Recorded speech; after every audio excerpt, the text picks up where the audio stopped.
Hello friends, வணக்கம். Welcome to நம்ம வீட்டு ஃபுட். இன்றைக்கி நம்ம கிச்சனில் மசூர் தால் வச்சுட்டு பருப்பு எப்படி பண்ணுறதுன்னு பார்க்கலாம். இது பண்ணுறதுக்கு நான் ஒரு 150 கிராம் அளவுக்கு தால் எடுத்து வச்சுருக்கேன். இப்போ இதை நல்லா வாஷ் பண்ணிவிட்டு நம்ம அடுப்பில் வச்சிடலாம் தண்ணி ஊற்றி. இது பார்த்திங்கன்னா பார்க்க கம்மியாக இருக்குது, ஆனால் இது குழம்பு வச்சோம் அப்படின்னா ஒரு 4 பேர் அளவுக்கு தாராளமாக சாப்பிட்லாம். அந்தளவுக்கு கொஞ்சம் நல்லா பாசிப்பருப்பு மாதிரியே நிறைய வரும்.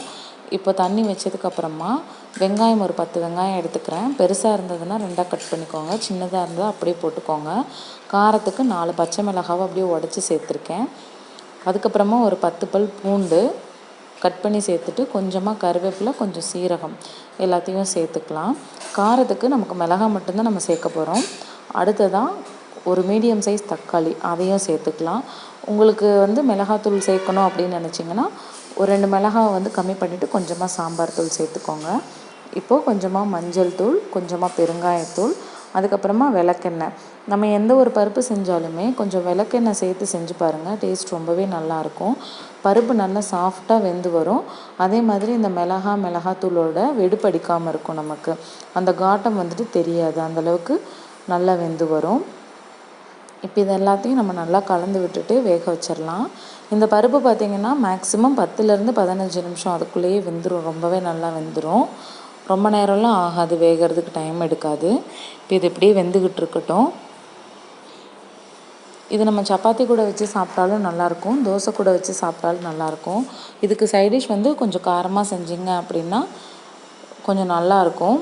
இப்போ பாருங்கள், ஒரு 15 நிமிஷத்துலேயே நல்லா வெந்துருச்சு. இப்போது இந்த அளவுக்கு நான் கெட்டியாக வச்சுக்கிறேன். நீங்கள் இன்னும் கொஞ்சம் லிக்விடாக இருக்கணும் அப்படின்னு நினச்சிங்கன்னா கொஞ்சமாக சுடு தண்ணி சேர்த்துக்கோங்க. பச்சை தண்ணி சேர்த்தோம் அப்படின்னா குழம்போட டேஸ்ட்டே மாறி போயிடும். இப்போ இதெல்லாம் நம்ம நல்லா கரண்டியில் கடையும் போதே லைட்டாக பருப்பெல்லாம் மசிய ஆரம்பிச்சிடும். உங்களுக்கு நல்லா மசியணும் அப்படின்னா ஒரு பருப்பு மொத்தம் இல்லை மேஷரோ வச்சு நல்லா கடைஞ்சிக்கோங்க. இப்போது குழம்புக்கு தேவையான அளவுக்கு உப்பு சேர்த்துக்கலாம். உப்பு சேர்த்துட்டு எல்லாத்தையும் நல்லா கலந்து விட்டுடலாம். அடுத்ததான் நம்ம இதுக்கு ஒரு தாளிப்பு கொடுக்கணும். தாளிப்பு பார்த்திங்கன்னா ரொம்ப சிம்பிள் தான். நம்ம இந்த பாசிப்பருப்பு இல்லைன்னா அந்த உப்பு பருப்புலாம் தாளிப்போம்ல, அதே மாதிரி தான். இப்போ இதை எடுத்து வச்சுட்டு அடுத்ததாக தாளிப்புக்கு ஒரு வடை சட்டி வச்சுக்கலாம். கொஞ்சமாக எண்ணெய் சேர்த்துக்கலாம். இதுக்கு நீங்கள் நல்லெண்ணெய் இல்லைனா கடலெண்ணெய் எது வேணாலும் சேர்த்துக்கோங்க. இல்லை நெய்யில் தாளிச்சிங்கனாலும் ரொம்பவே அட்டகாசமாக இருக்கும் டேஸ்ட்டு. இப்போ கொஞ்சமாக எண்ணெய் சேர்த்துட்டு எண்ணெய் காஞ்சதுக்கப்புறமா கடுகு உளுத்தம்பருப்பு சேர்த்துக்கலாம்.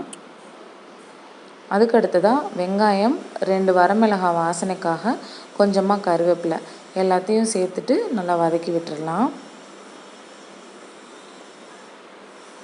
இப்போ இது எல்லாமே நல்லா வதங்கட்டும், அவ்வளோதான். ரொம்ப சிம்பிளாக இந்த குழம்பு பார்த்திங்கன்னா 15-20 நிமிஷத்துலேயே நம்மளால் பண்ணிட முடியும். சாப்பாட்டுக்கு அவ்வளோ டேஸ்ட்டாக இருக்கும். அதே மாதிரி இது வாரத்தில் ஒரு தடவை சேர்த்துக்கிட்டிங்க அப்படின்னா நல்லா ஸ்கின் க்ளோ ஆகும்.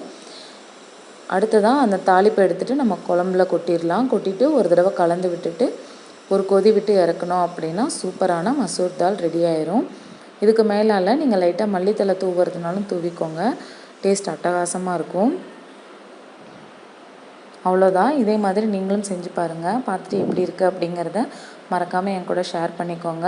நீங்கள் நம்ம சேனலில் இப்போ தான் ஃபஸ்ட் டைம் பார்க்குறீங்க அப்படின்னா மறக்காமல் சப்ஸ்கிரைப் பண்ணி கூடவே பக்கத்துள்ள பெல் ஐக்கானையும் கிளிக் பண்ணிக்கோங்க friends. Thank you friends, thanks for வாட்சிங்.